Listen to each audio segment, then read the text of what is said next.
What do I need to put in line to eventually sell? I'm super excited to be here today with Sean. Sean is the owner at Big Return Investments and Absolute Vacation Rentals.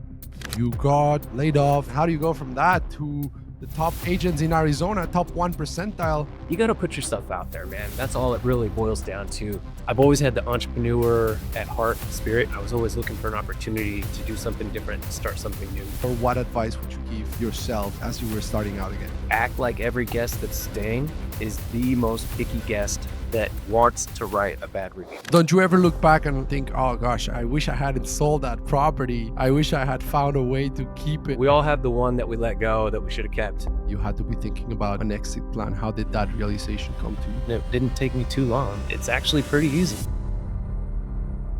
Hello, everyone, and welcome to the Hospitality Edge podcast, where we bring together what we think are two sides of the same coin, real estate and hospitality, and where we aim to bring together entrepreneurs, leaders, investors, founders, syndicators, and operators in the vacation rental and hospitality industry so they can tell us about their stories, they can tell us about the lessons they have made along the way, and also maybe some of the mistakes they have made along the way so we don't have to make those same mistakes ourselves. I'm super excited to be here today with Sean. Sean is the owner at Big Return Investments and Absolute Vacation Rentals. We're going to be talking about his journey building a management portfolio from the ground up to more than 50 properties. We're going to be talking about flips. We're going to be talking about real estate. He's actually one of the top agents in Arizona in the top 1 percentile as well. So we're going to be talking about a lot of things related to entrepreneurship, growing a management portfolio, real estate investing, and overall short-term rentals. So super excited to have you on, Sean. My first question to you would be, if you were to start all over again, knowing what you know today, what, if anything, would you do differently, or what advice would you give yourself as you were starting out again? Yeah. First of all, thanks for having me, Sebastian. So if I was to start all over again, what would really come into my mind would be a couple of big things. But first of all, start your company and already know about EBITDA, right? So come in with an exit plan. That's the business side of it. On the other side of it, I would say with the short-term rental aspect, it's about cleaning. Surprisingly, everybody wants to come into a clean house. We all know that, but the level of detail has just come to my attention more and more each year, how much perfection people seek. So it's not that I started out, doing a bad job cleaning, but knowing that people expect perfection has just like really blown my mind. And I think, if I was to start all over again, I would start there and then just process of elimination and act like every guest that's staying is the most picky guest that wants to write a bad review. Oh wow, that's a pretty good perspective right there. Yeah, I'm sure that forces you to think twice about double checking every single detail in the property as you're doing the inspection. And on the note about looking into EBITDA from day one and coming in with an exit in mind, what would you have done differently if you had come in with that mindset from day one, as far as understanding EBITDA and also coming in with an exit in mind? What would have looked differently in the decisions you took early on?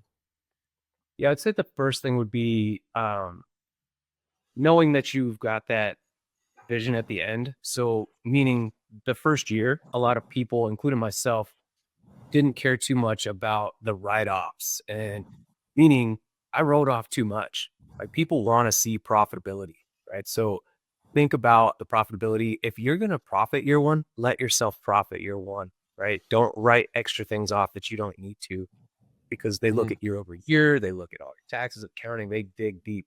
So I would just say, run it from day one with nothing but a goal of making a profit every year. A loss just never looks good. It can be okay if you have a good reason, like, oh, we bought a company car, right? That doesn't come into play because it was a one-time thing. Or certain expenses, like, I went to this conference and I spent a lot of money traveling. They don't put that into the equation. So just go into it knowing you have an exit plan, draw out your plan. Am I going to get out of this in 3 years, 5 years, 10 years, 20 years? And just be prepared for that. And in your case, was that something you came in with? Well, I guess not, because you're saying that's what you would like to have done differently. When did you then have that realization that you had to be thinking about EBITDA, you had to be thinking about, an exit plan? How did that realization come to you? Yeah, I'm 4 years in right now, and I bought the two partners out that I started it with. But I would say about a year and a half ago is when I started really thinking, hey, what do I need to put in line to eventually sell? So I did have a third party company come in and evaluate the company, tell me where I'm falling flat, tell me where I need to grow. And that was really valuable just to draw a line in the sand and say, okay, focus on these areas and you can improve it. And then you're going to be able to get the dollar amount you want when it's time to pull the trigger and sell the company. Absolutely. And in terms of, having gone through a process of having an external company kind of look at you and evaluate you and whatnot, if we look at the before and after of how you were running the business before that happened, after that happened, what were some of the lessons, what were some of the things you learned, from that due diligence exercise that, led you to, run things perhaps a little differently afterwards? Sure. First of all, you've got to be willing to open your books to let them dig. But what was interesting is that I was massively undercharging. You know, I'm one of those people that didn't want to charge the owners of the properties, certain fees and whatnot. Like as as an example, a pet fee, right? I let that Hmm. owner take that whole pet fee, even though my team was doing the cleanup, the work, the coordination, everything. So, a lesson learned is like, hey, as a property management owner, I should be getting half of those add-on fees. So year one, year two, even part of year three, most of year three, I wasn't taking any of those profits, right? And I was entitled to them. And there was a list of probably five, pet fees one, early check and late checkout, things like that. So there are some categories where us as property management owners have every right to at least split it, if not take a majority of it. And I feel comfortable personally taking half of those things, like the pet fee, the early check and late checkout. And I disclosed that with them. A lot of property management owners get a bad rap because they're not upfront with their clients. So I've had a lot of people come into my portfolio because they had trust issues with their previous property management company, and it was because of hidden fees. So I think that would be a big takeaway for anybody listening is like, hey, just be upfront with your new clients, have a nice onboarding meeting, explain why those fees are what they are, and just let them know they're going to respect you more for it. Yeah, and it definitely adds up. I mean, we talk with a lot of operators where, they might be charging, 20, 25, 30%, commission, but the take home rate, or, including all those ancillary sources of revenue, gets close to 50% of, what Right. the property is grossing. So I can see how that, can change dramatically an EBITDA figure, if you're not taking on those. At the same time, you want to be fair, like you said, and transparent. Yeah. More importantly, about Yeah. those fees, because yeah, there's a lot of hidden fees out there, and you don't want to be another one of those companies for sure. So that makes sense. Now, Sean, tell us a little bit about your background. You were in the corporate world for 18 years, and you used the word stock in corporate. So tell me a little bit about why you felt that you were stuck in corporate, but also what you did there, and how you managed to, well, I guess, break free from the corporate world. Yeah, yeah, and I have nothing but love for my former employer, biggest aerospace company in the world. I, you know, I've always had the entrepreneur at heart spirit. So I think within that corporate world, I was always looking for an opportunity to do something different and start something new. And, I started as a buyer, buying nuts and bolts for Apache helicopters. And then all of a sudden I was buying paint. And then by the time I left that division of the company, I was buying the weapons for the helicopters, which was cool, right? It had a cool factor to it. And then I went into, so that was the buying side of my career with corporate. And then sticking within the same company, I got into project management. So that was new and exciting. So I went from supply chain to project management. Then I moved to Seattle for 5 years where I did value engineering and then I finally cracked into management and I got to manage a team of engineers and buyers. So that corporate world was a good band-aid, right? I felt secure. I felt good. I had a decent life, not a great life, but I felt stuck because there's such a ceiling there. Even when I cracked into management, I was like, is this it? Is this it? Um, and I just felt like I had so much more potential, right? And then, like I said, I've always had this entrepreneurship at heart, and I've dabbled in real estate that whole time while I was at corporate. I was doing flips and whatnot. Failed the real estate test miserably multiple times while I was at corporate, and I gave up at that point. 20 years later, I passed and thrived. But yeah, it was tough to rip the band-aid off of corporate. And it actually happened. I left and I got a position as a director for a smaller company, but it was bigger pay, bigger title. Oh, you're now a supply chain director. And I thought that was great. But then COVID happened and I got laid off. So I spent almost a year at that company after I left the previous company. And then I was like, do I want to go back? And it just took me like not even 2 minutes. And the answer was just clearly no. Like that was the sign that I needed to move back to Arizona where I love it and to do what I love for the rest of my life. And that's real estate. So I went back, passed the exam, and then just dove right in. I had my first flip. I bought my first flip less than a week after I passed that exam. My first reflip. I flipped while I was, working corporate, but those were long drawn out. I would live in them for 2 years and then sell them, kind of a flip instead of a Hmm. quick turn. Wow, man. And wow, that's so interesting. And why do you think it took you 18 years? There was some real, I guess, things that kept me there, like health insurance mostly. Hmm. I have a heart condition, so it scared me to leave and have to pay my own insurance when I really should have never been scared. It's not that expensive, even with the medical condition. It's comparable to a car payment, really, for almost the same kind of coverage. And I was just like, I don't know why I was so terrified of that. And I was just comfortable because it was a good job, good reputation, decent pay. So it's one of those things where I look back and man, I should have left before I started. I should have just started in real estate and stayed there. But I am thankful for it because what I learned there really truly does bleed into what I do now. Because if you Hmm. think about it, it's just project management. What we do is project management. And I'm thankful that they led me down that path. They pay for all my schooling. They pay for my certificates, my bachelor's degree, like all of Okay, okay, that's good. And let's talk a little bit about those lessons you got, because I can see how project management is so related to what you do as a property manager. You have to deal with different stakeholders, and you have maybe not, well, yeah, I mean, on the onboarding process you'll have deadlines. This needs to be done at it. this point before it can be passed on to the next person and whatnot.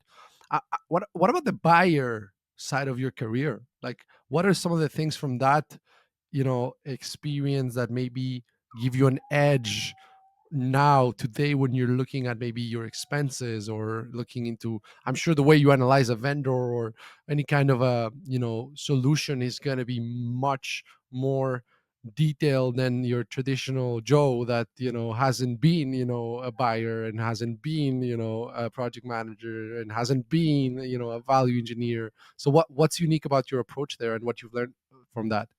Yeah. Yeah, great question. I think my biggest quick thought when you say that would be negotiating skills, right? When you're a buyer, you negotiate with suppliers every day, all day, and you just kind of like drive to get to that best price, best product.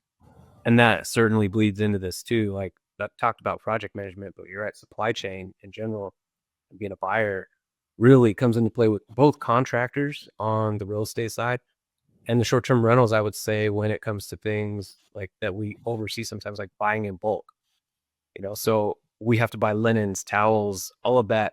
So don't get a onesie twosie, right? Go go negotiate a contract and buy volume based supplies so that you can potentially profit off supplies, but also pass on a better deal to your clients who now instead of paying retail price, they're getting a deal and a better product. And in that sense, when it comes to buying supplies and stocking up, buying in bulk, I'm sure there's such a thing as or overbuying as well, like buying too much. How do you approach kind of like that analysis of, it's not something it's funny, I've never gotten into this conversation about this particular topic, but given that you were a buyer, in your past career, so yeah, what are the best practices when it comes to making sure that you're stocking on the right amount, not too much, not too little? What does that look like for you? Yeah, that's another good question. And you're bringing back my memories of corporate by asking this stuff. So there's a couple acronyms. FIFO is one. You know what that means? No. Okay, it means first in, first out. So if you think of a inventory wall of inventory and the canisters that you pull it from, you take that product and then when you hit a line, you put like a red tag when you're down to 3, right? So you first in, first out, first in, first out, and then you hit that red card and you know to reorder so that you don't overbuy, right? So there's also a Mm. thing called min max and consumption based ordering, which is CBO in the corporate world. All three of them are very similar, but it's really down to that point of first in, first out, consumption based ordering, and a min max system in place. So you know you don't really run into over ordering too much, and you don't want to under order. But when it comes to property management for short term rentals, you know what the supplies are that are heavy before you're even placing that order, right? Like body wash. Body wash is used more so than conditioner by far, right? Because guys like me don't use conditioner. But in general, like the body wash, everybody uses it. And the hand wash, right? Hand wash is used a lot more than dish soap because a lot of times, you know, guests don't want to do the dishes anyway. So you just got to know the high volume supplies that are just, used the most and then just order up on those. And then the other thing you have to consider is storage space, right? You can't overdo it with storage space and because it costs the owner inventory carrying costs, right? That space, that labor for the employees to bring it to the properties and unpackage it and set it up. So those are all things to just keep in mind when you're at that level. Hmm. Okay, interesting. That makes sense. Now let's talk a little bit about, so you going back to the timeline of how you go into this, how you got into this. So you got, yeah, laid off. You were like, okay, I don't want to go back into corporate. Moved back to Arizona. Now you got your license. You did your first flip where you were not trying to juggle with that and the W-2 and the life at the same time. And then what happened from there? I mean, how do you go from that to the top, one of the top, agents in Arizona, top 1 percentile? What, tell us about what happened after. Yeah. So you got to put yourself out there, man. That's all it really boils down to.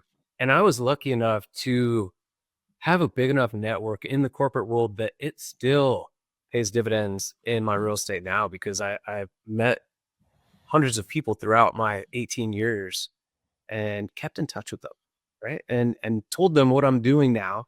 And they're like, "Oh, you're doing flips, you're doing investment properties, you're doing short-term rentals." And staying in touch with them was one pocket, right? And then in multiple states, Seattle and here, I'd say that that's a big contribution to a lot of my sales. So I've got a system where the gift keeps giving.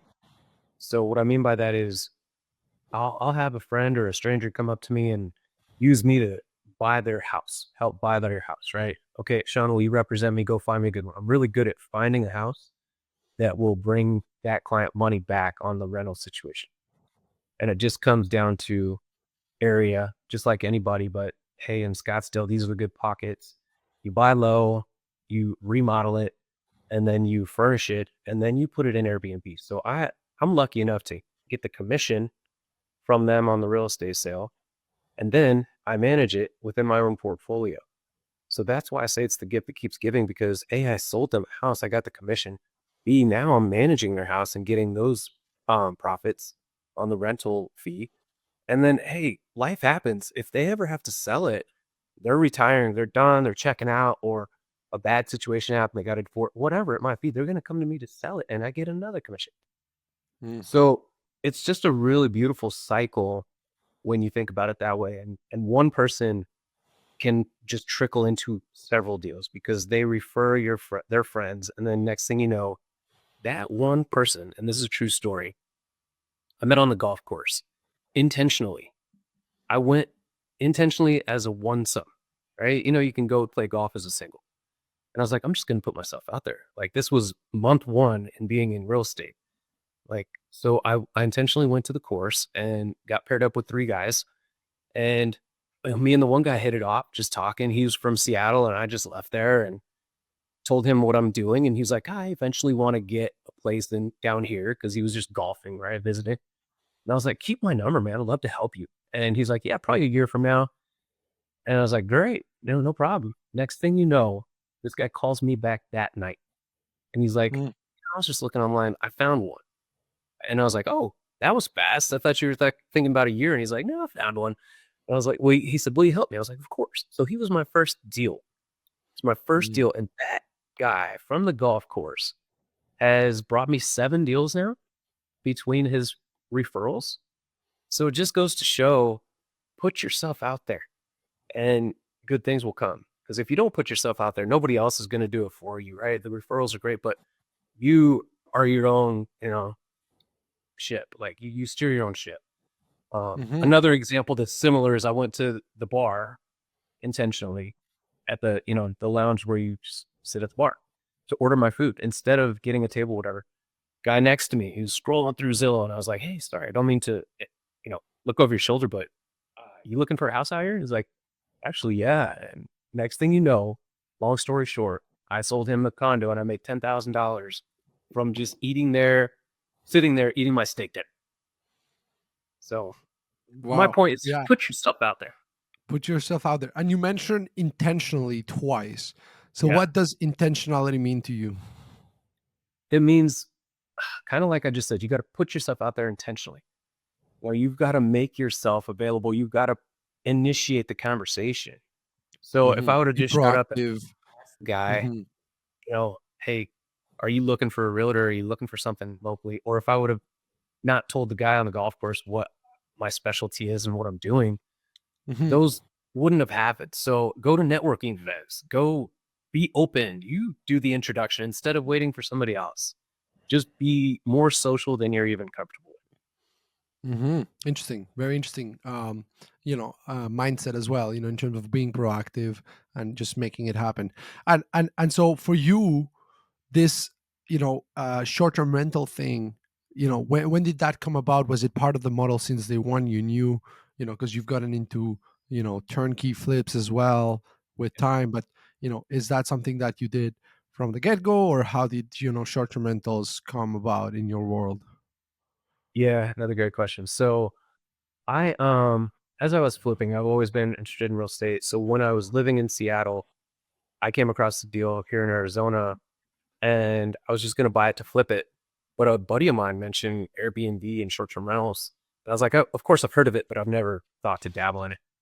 And this one just made sense. It was the right area. I wanted to try something cool and new with real estate. And I got it while I was still in corporate, that short-term rental. I rehabbed it and it was ready to sell, but instead I furnished it. And I was like, well, what does it hurt to furnish it anyway? Because people stage houses all the time. So if it didn't do well as a rental, I was just gonna sell it furnished type of thing. Anyway, long story short, that's what got me into short-term rentals to investing in them. And then when I got laid off, moved here, probably about 6 months in after I got my license, um, that's when I saw a need for short-term rentals because I had already had a couple for years. And at that point, people were like, "How do you manage your rentals?" And I was like, "Well, it's kind of easy. Here's what I do." I don't know. But when you Mhm. get to to like 3, I'd say you need to have somebody manage it unless you've got nothing else to do. Um, so it just happened to where first client was a friend of mine. He had a condo down here too, and he was like, "Hey, can you manage mine for me?" And I'm like, "Yeah, I can." And I see a weakness here to where there's not a lot of good ones. So I did my slogan kind of like, "We don't check out when they check in." And I did that because one of the big name companies, they pretty much check out when the guest checks in. There's no communication. They charge a, very low fee, but you as an owner, you're still communicating with guests and you're telling them all the directions and Wi-Fi and I can't get the TV on and when do I check out? That takes away your time to go do what you do best. So I just saw a need to where a full service, um, here's what we do, here's why we do it, and offer it at a low rate, and still bring top notch quality. Yeah, super interesting, man. And of course, the two complement each other super well, like you mentioned earlier. The real estate, the property management. I mean, you can sell someone a property that you can manage, and maybe you can have a guest as well that's looking to buy or sell, and then that feeds the machine too. So very interesting, kind of like full cycle model. Now, Yeah. in terms of the flips, um, let's talk a little bit about that model of selling turnkey STRs as flips. Talk to us about what you've learned in trying to do this. What are maybe some of the things that you know now that you didn't know at first, if you were to get started into trying to do something like this. I'm sure the market has changed a lot, from a supply perspective, and there's a lot of especially in Scottsdale, a lot of inventory as well, and a lot of people that have been getting in. So, how is it different now to run this, flip projects versus when you started? But also, what have you learned that still allows you to, yeah, successfully execute those? Yeah. Yeah. I guess the biggest thing that's happening now versus when I started is the saturation, right? There's a lot more short-term rental type properties. There's a lot more people flipping. The secret's out. It's been out for a long time, right? But I'd say that's the biggest difference between then and now. And then the other difference is the trends, right? And that's just a decor thing. So I guess a big piece of advice would be when you are flipping a house, flip it as if you are going to Airbnb it, right?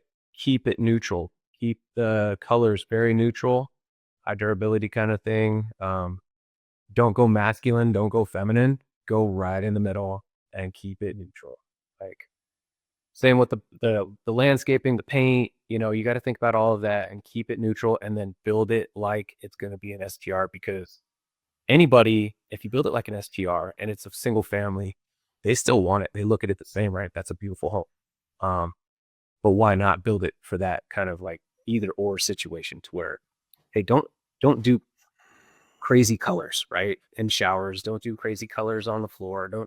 Don't get extravagant with that kind of stuff. That's unless you're doing a themed short-term rental, stay away from that and just like I said, keep it neutral.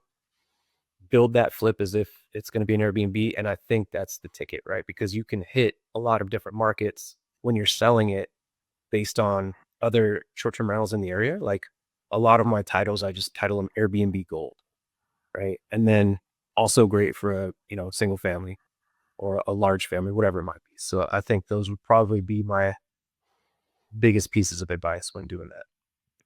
Any rules of thumb regarding how much you should be willing to spend in renovations or furniture based on, I don't know, the after repair value that you're hoping to get, or even the purchase price? Or I guess, yeah, just walk us through how you think about the numbers side of a potential deal, and what are some of the things that you again look for now that you were not looking for back then, and things that experience have brought to you in terms of those kind of rules of thumb or best practices.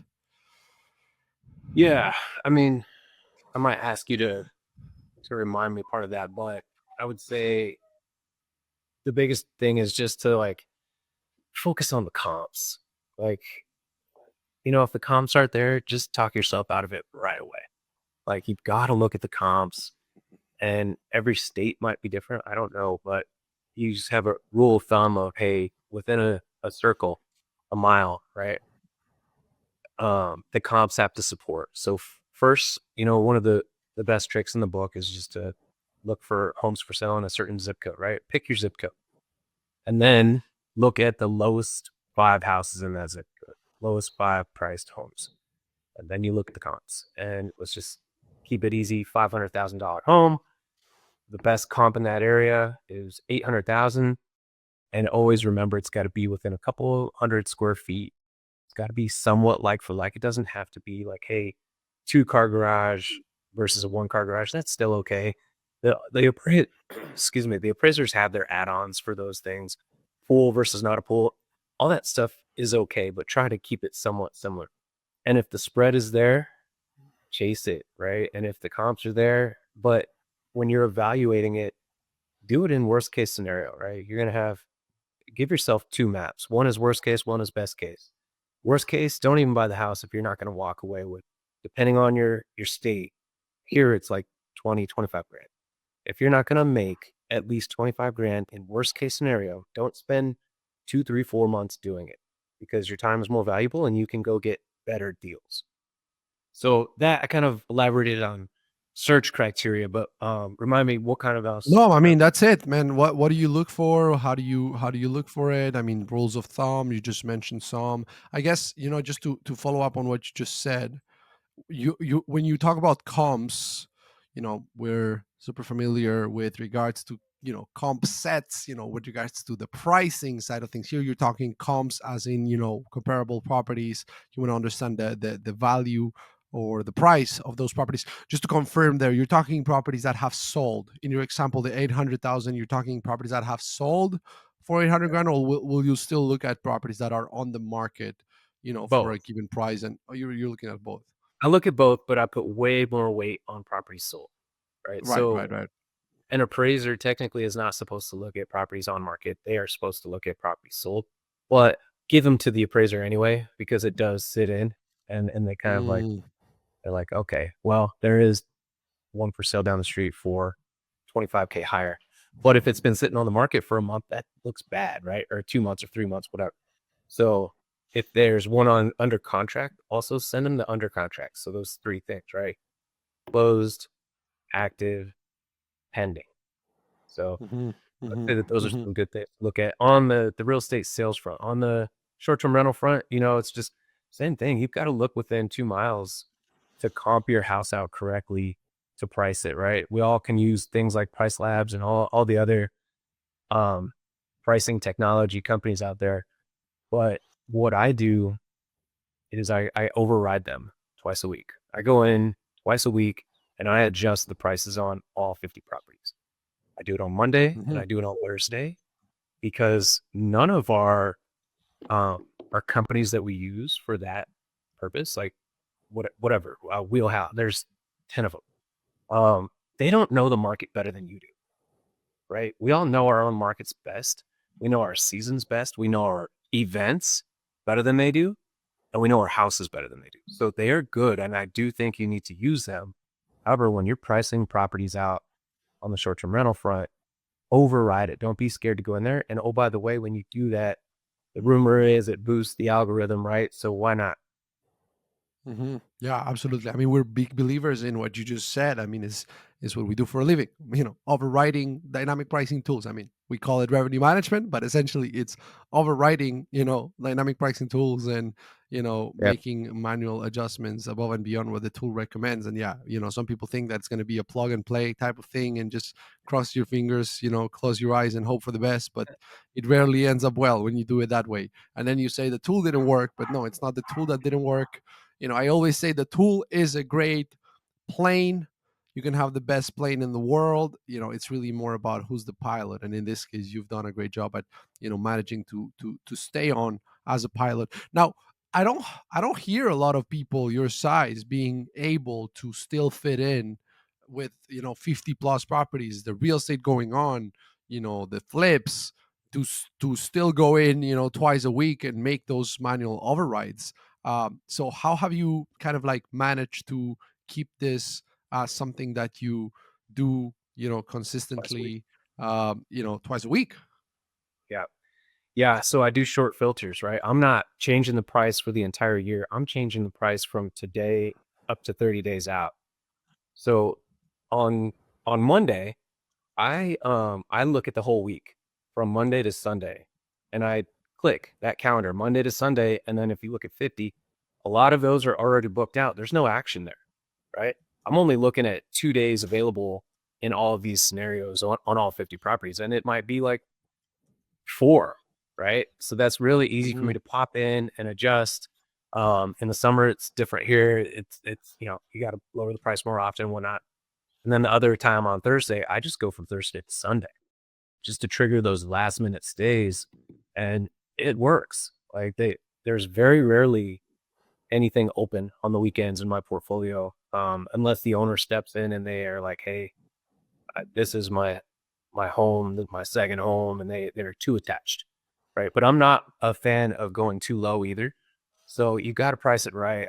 I don't think you should underprice, but I also hate a property sitting vacant. So it's one of those fine lines where you just have to use your best judgment and try to price it to where it's good for the owner, good for the company, and everybody's happy, good for the guest.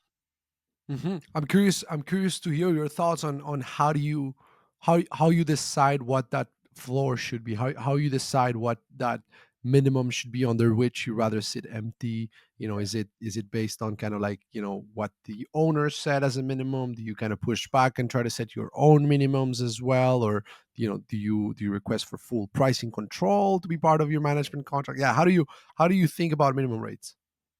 Yeah, that's a great question. And it is different for everybody.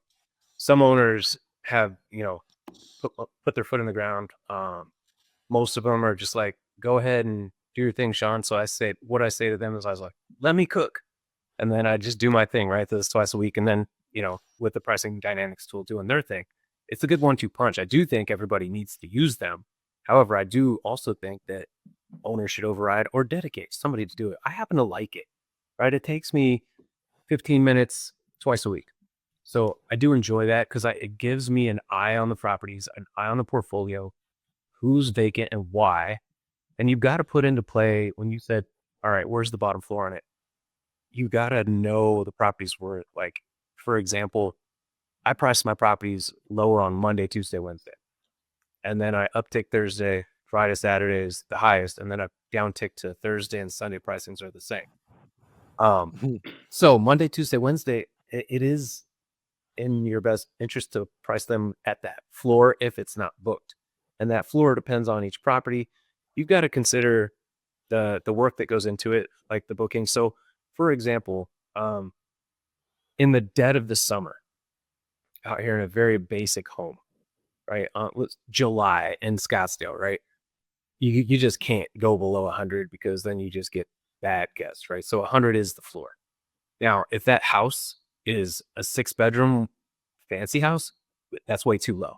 So every house has to have the proper setting, and you've got to pick your floor and have that conversation with the owner and just tell them straight up, like, hey, here's what my pricing plan is.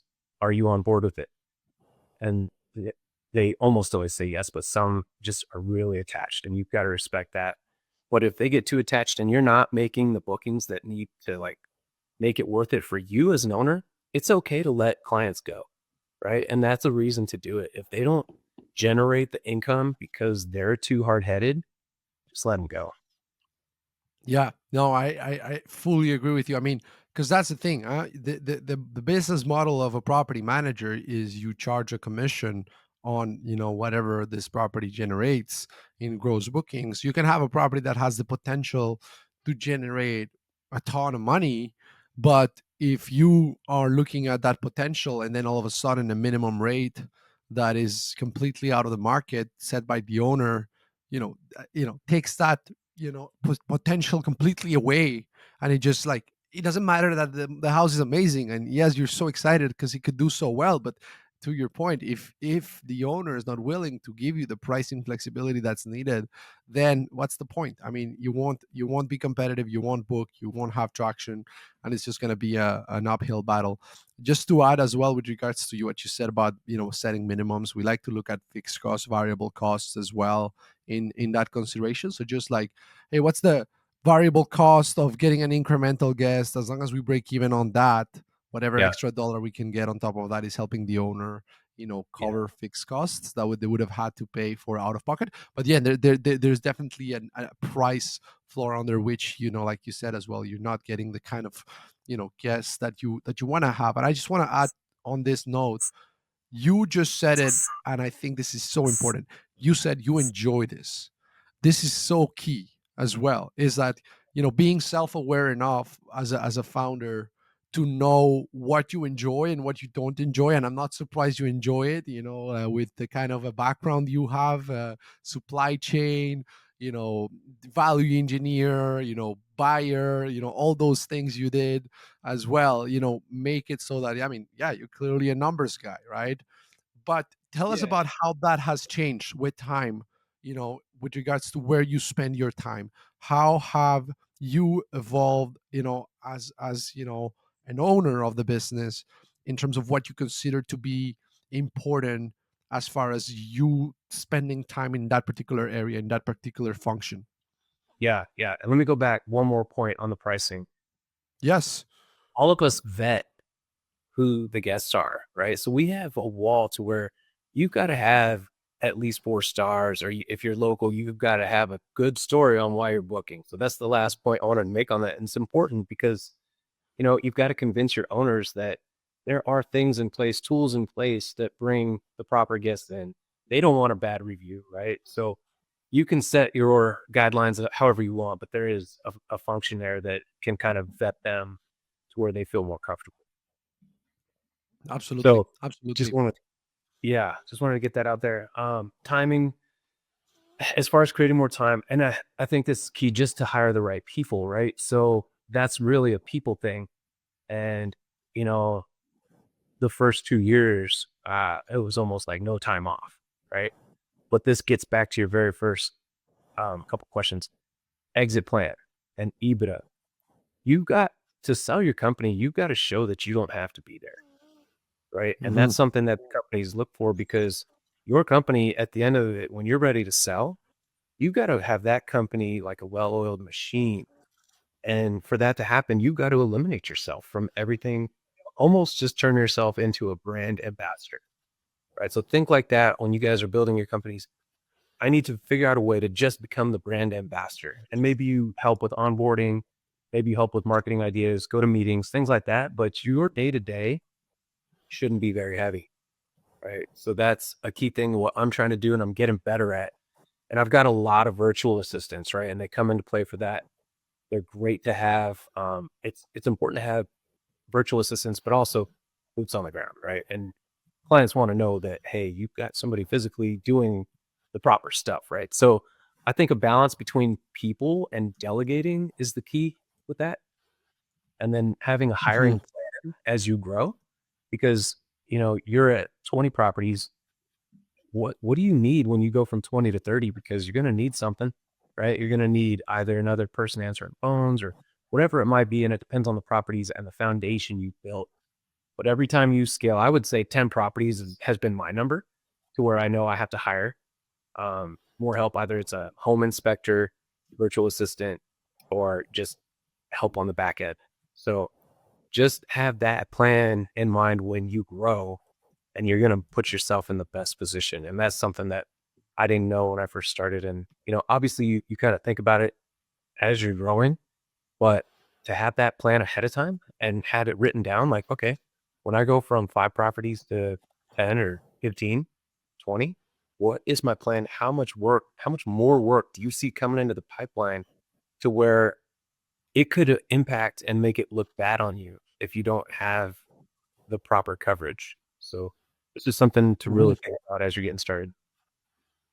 Absolutely.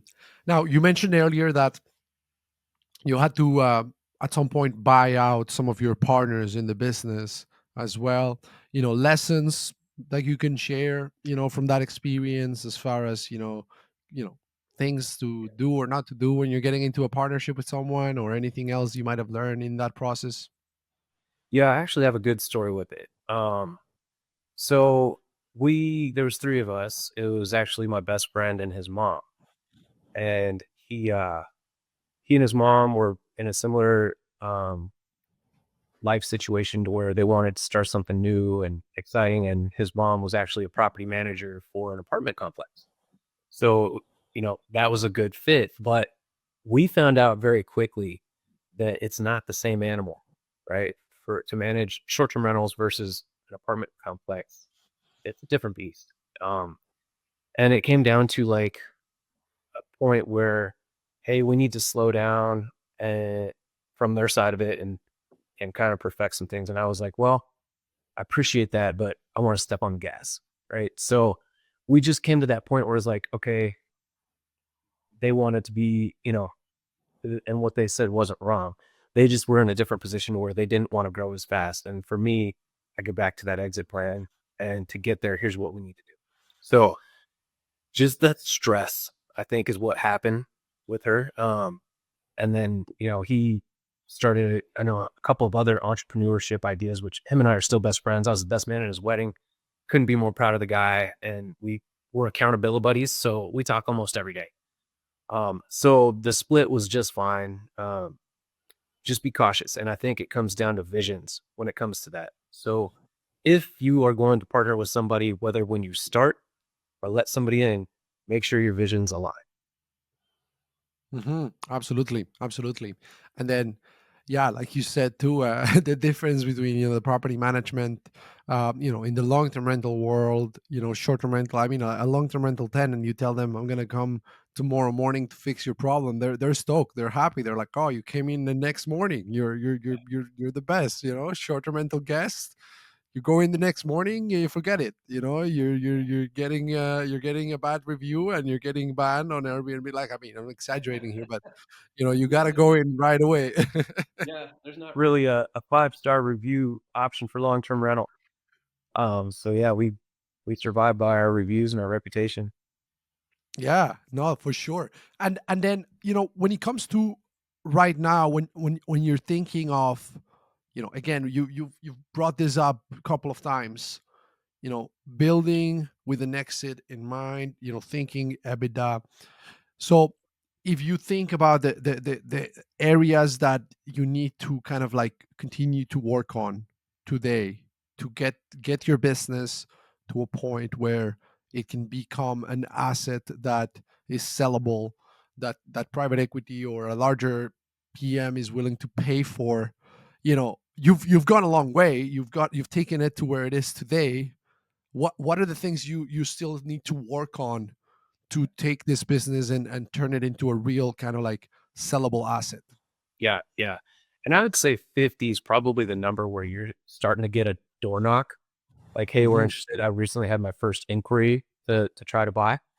And that's all it is right now. It's an inquiry, and I'm not ready yet, right? I need to get to probably triple where I'm at before I'm comfortable in a couple years. So it depends on how fast I go, but there are a couple things that I think of when it comes to what I need to do to get to that comfort zone. And by the way, I tell my new clients this when they're onboarding. I'm like, hey, here's where the company is, and in a couple years, I do want to sell the company, but it's important that the foundation remains the same when I do that. So they're again full disclosure to them. They appreciate it. They get it, right?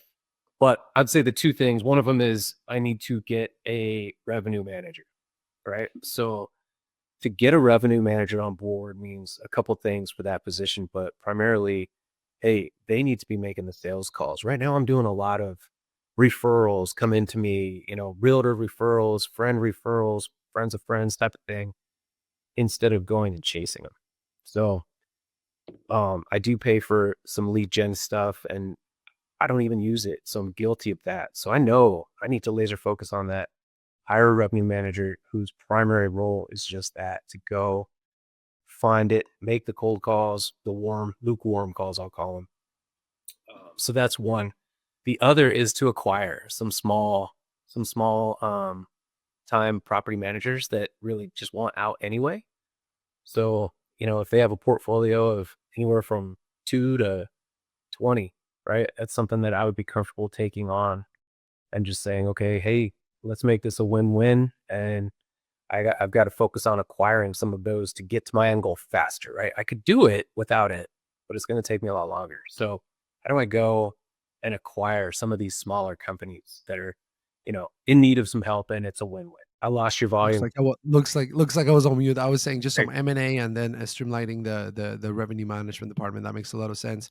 Now, you talked about referrals. A lot of business of yours coming from referrals currently. And I'm curious because you have both perspectives. That of the real estate agent and the property manager. And a lot of property managers look at real estate agents and whatnot as a source of referrals, like the brokers and whatnot. So what do you think is needed for a referral program to be successful? Because at the end of the day, sure, the real estate agent wins from referring someone good and knowing that they're going to be having a good experience. But I'm guessing there's also an element of a financial reward. There's an element of a relationship as well. What do you think is needed for a referral partnership to be successful, if a property manager is listening and wants to build something like that? Yeah, I think for me, it boils down to two things. One is the financial reward for them, and you just be comparable with your competitors there. Don't overdo it. Don't underdo it. So, hey, thank you for bringing me this client. My thing is, after they've been in the portfolio for 30 days, here's your referral fee. So that's the financial reward with it. But more so make them look good, because the best thing you can do is treat them good, and then that gets back to their realtor, and then that realtor's bringing you more, right? Because you made them look like a rock star. Use your data analytics tool to generate reports based on market comps and offer that for free. Yeah, it might cost a couple bucks for you, but you give them a 10-page report with analytics all day and a fancy logo and name on it, and you look like a rock star. So be good, make them look good, and I think those are the two tickets besides just the referral fees and comparability there. hmm And on the referral fee money side of things, what's tricky is that a real estate agent will make good money when they sell a property. So it's like, how do you match the referral bonus, to be exciting enough so that they think about you while they're Yeah, thinking about making the real money with the property they're selling, right? So yeah, how and how have you gone yeah, about that? and that's hard. And I think that's where you target the top performing realtors.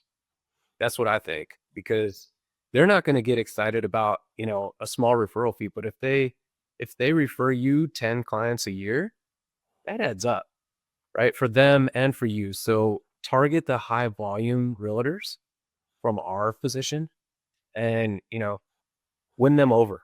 Win them over with quality, win them over with data, reports, and all the bells and whistles. Real estate agents really like to be wooed, and oh, this is so impressive. Like, they go into houses all day for a living, and they're looking at things every single day. They can spot out the good from the bad better than most. Perfect. Yeah, that makes a lot of sense.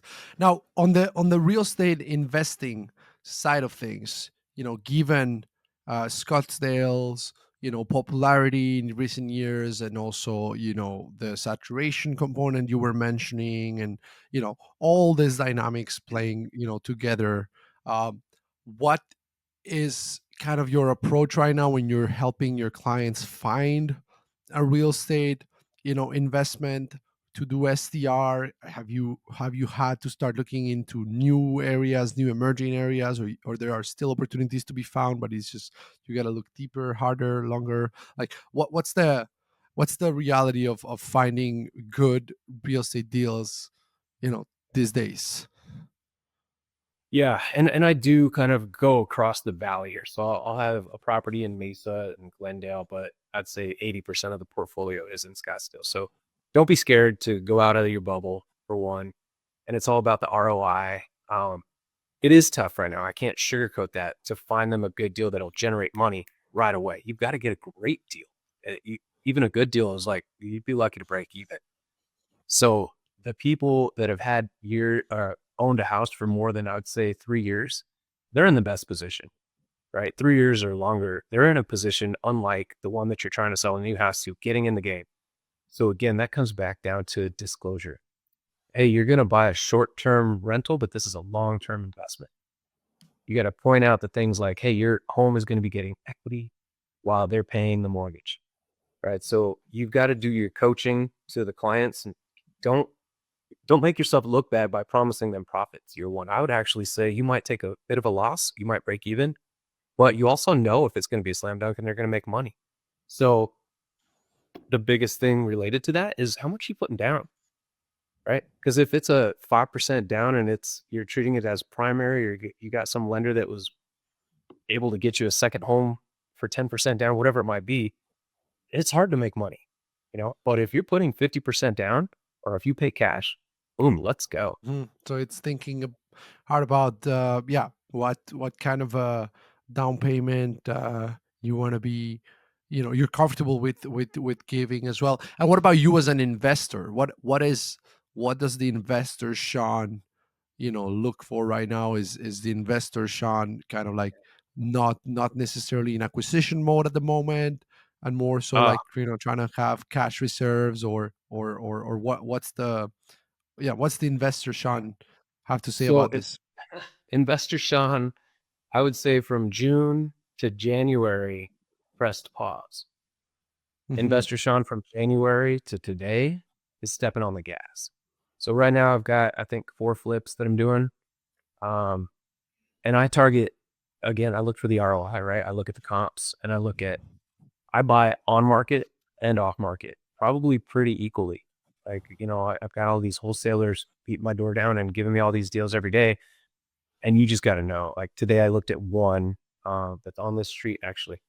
And I already have 2 on the street, which is awesome. What proximity is good. It helps you when you're flipping a house. It helps you when you're managing a house. So I don't, I've done it a few times, but I try to stay in my bubble when it comes to the flips. But I did take one in Fountain Hills. For those of you that know that area, it's very hilly, Fountain Hills. So I bought a house on the hill, and the cool thing about that is so many people passed it up. So many people. I recognized the business cards from realtors that I knew, and I was like, why did they walk in here and leave? Um, because this is gold. And you got to look for things that scare people that don't scare you, right? Mm. So this house, for example, you walk out the back door and you fall to your death. The deck was gone, and it was a huge drop off. When you're looking at a house like that and you see a 30-foot drop, you're gonna walk out the door, right? When I see it, I'm like, build a new deck. Who cares? Fix the hillside. And that, for example, I mean, that house was 777 is what I got it for. In about 3 weeks, I'm gonna list it for 1.5. Wow, So that's the AR, solid. yeah, the ARB's there.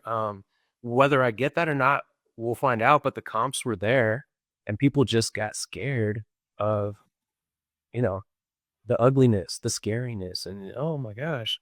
But it's actually pretty easy, and it didn't take me too long. I'm about 3 weeks away from listing, and it took me about 2.5 months to get to this point. So full remodel, and it was fun for me. It was fun creating. When you think about properties that are unique, I walked into that house and it was on a hillside, beautiful views, but they didn't capture all the views. There were walls where there shouldn't be walls. There were not windows where there should have been windows. So the the thing that stinks about that is the permits, right? You got to do it. It's delays, but you can't get around it. You're putting windows where there weren't windows, right? You're building a wall where there wasn't a wall. You're putting a slider where there wasn't a slider. But ROI there, because of that view, is a hit. Mm.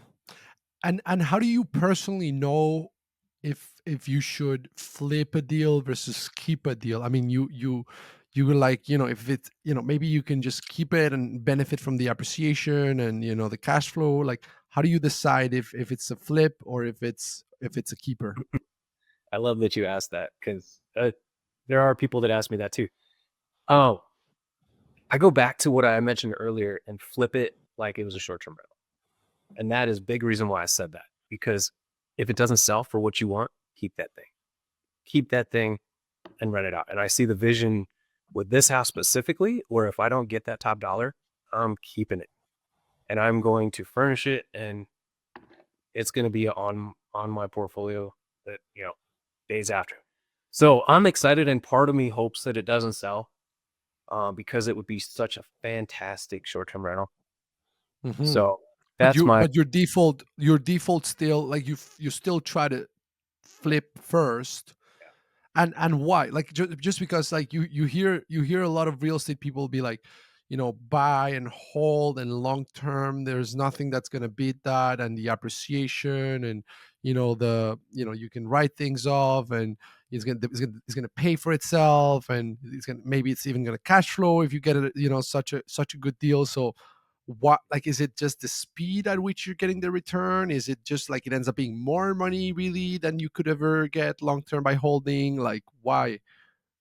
Yeah, I'm a fan of a mixed portfolio. So I think that if you flip, just say anywhere from uh, 10 houses a year, uh, one of them is probably going to stick.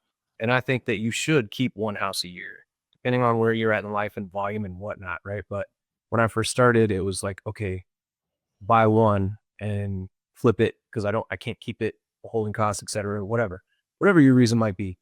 But I think you should diversify. I think you should flip and you should keep. Flip, keep, flip, keep. And flip the ones that make the most quickly so that you can rinse and repeat and go do more volume. So if you're gonna flip 10 a year, keep one. If you're gonna flip 5 a year, keep one. Right. So I think that, the ones that make sense that you don't get top dollar on, that's when you keep them because the rental's still gonna be there. But don't you ever look back and think, oh gosh, I wish I hadn't sold that property. I wish I had found a way to keep it and just, like, finance my next acquisition some other way. Yeah, we all have the one that we let go that we should have kept, but don't beat yourself up on those because Hmm. the Hmm. opportunities are out there every single day. Like if you were forced to go and find a good deal today and your job was all 8 hours or 10 hours, whatever was to find a deal, you'd find one. So Hmm. let it go, move on to the next. I've also sold some properties at the top of the market that if they were still in my portfolio now, they'd be losing me money. So Hmm. it does go both ways. There's market volatility, and it's just try not to dwell on the past is the way I look at it. Hmm. And when you talk about that mixed strategy of flipping some, keeping some, uh, do you see the profits on the flips as what helps you fund the next acquisition, or how do you see kind of like one feeding the other in terms of having both models? Yeah, I mean, again, diversity is key. So when you flip and you get those profits and you pay the dang capital gains, or you could 1031 it, whatever your strategy is, chuck away a little bit, reward yourself a little bit. I'm a big believer in reward. So if you make some good money on a flip, even if it was the minimum of 25,000, go to that your favorite restaurant, buy a watch, do whatever you want, reward yourself because that's big, right? Hmm. So reward yourself, stash some, and then use the rest to go do the rest. Love it, man. Love it. Well, this is Yeah. awesome, Sean. Listen, I could keep you here for 3 more hours, and we would have 3 more hours of things to talk about. But it's been great to have you on. I really enjoyed the conversation. Where can people reach out? If they want to buy a property, if they want to list a property with you, whatever that might be. How can people connect? Yeah. You can find me. So if it's a short term rental, absolutevrs.com. That's probably the best way if you want us to manage your property or you just want advice, whatever it might be. You'll get a hold of my team, but tell my team to reach out to me and that they heard of me through your podcast and they'll be happy to do that. Otherwise I'm pretty available, like phone number, website, it's all out there. So Instagram is my first name, last name underscore one. I think. Hang on, let me double We'll put check it. that. We'll put it somewhere. No worries. We'll We'll check put it somewhere in the comments my or something. We'll tag we'll my tag you contact as well. information. I'm an open book, and I love to help people, and I think I'm at that stage where I get something out of it. So happy to help sell, buy, manage all of it. So thanks for having me. Yeah, it was great to have you on. Thanks so much, Sean, for taking the time. We'll talk soon. Bye bye.